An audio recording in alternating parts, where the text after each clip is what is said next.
उद्धव ठाकरेंनी माझे 1000 रुपये वाचवले. ठाकरेंच्या कालच्या भाषणावरून मुख्यमंत्र्यांचा टोला. ठाकरे कालच्या भाषणात विकास कामांवर काही बोलले नाहीत. मुख्यमंत्र्यांची टीका.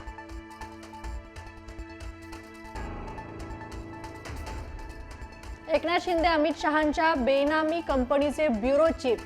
शिंदेंनी काढलेली शिवसेना नावाची कंपनी बोगस. संजय राऊतांचा टीकास्त्र. तर बेनामी कंपनीबाबत पगारी संपादक राऊत यांनी बोलू नये. नवनाथ बन यांचा हल्लाबोल.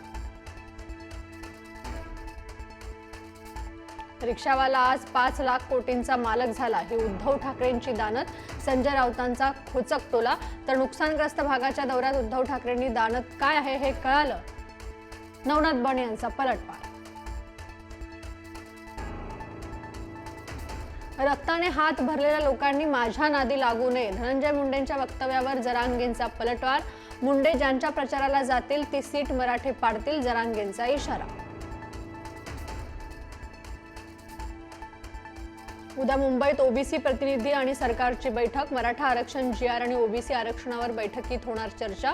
ओबीसी नेत्यांसह मुख्यमंत्री, दोन्ही उपमुख्यमंत्री आणि उपसमितीचे प्रमुख बावनकुळेही राहणार उपस्थित.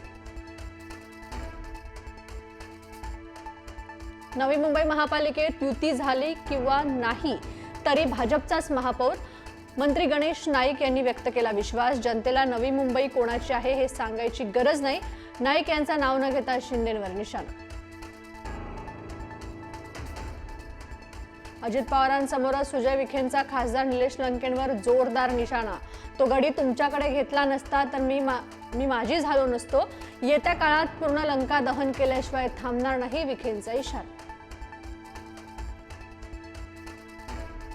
पंतप्रधान नरेंद्र मोदी 2 दिवसांच्या मुंबई दौऱ्यावर. 8 ऑक्टोबरला नवी मुंबई विमानतळ आणि मुंबई मेट्रो 3चं करणार लोकार्पण. मुंबईतील राजभवनात मोदी करणार मुक्काम. आता कागदी बॉन्डची झंझट संपणार. आजपासून महाराष्ट्रात इलेक्ट्रॉनिक बॉन्डची सुरुवात. महसूल मंत्री चंद्रशेखर बावनकुळेंचा निर्णय.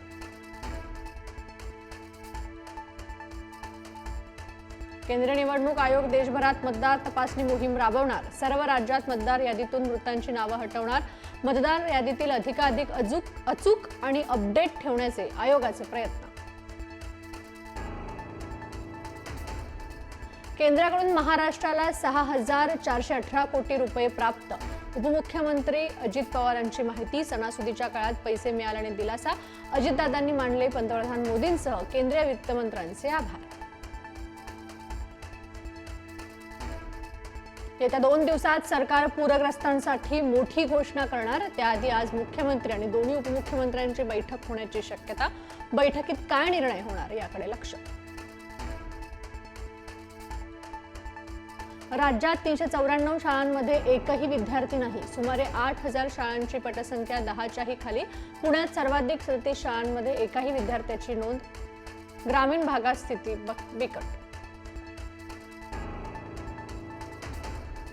प्रलंबित मागण्यांसाठी एसटी कर्मचाऱ्यांचं 13 ऑक्टोबरपासून आंदोलन. महाराष्ट्र एसटी कामगार संयुक्त कृती समितीची माहिती. दिवाळीत गावी जाणाऱ्यांना मोठा फटका बसण्याची शक्यता.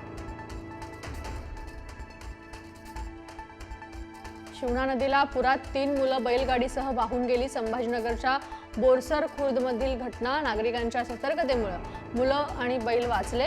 तर जळगावमध्ये ट्रॅक्टर धुण्यासाठी गेलेल्या चौघांचा पाण्यात बुडून मृत्यू. सोनम वांगचुक यांच्या अटकेला सुप्रीम कोर्टात आव्हान.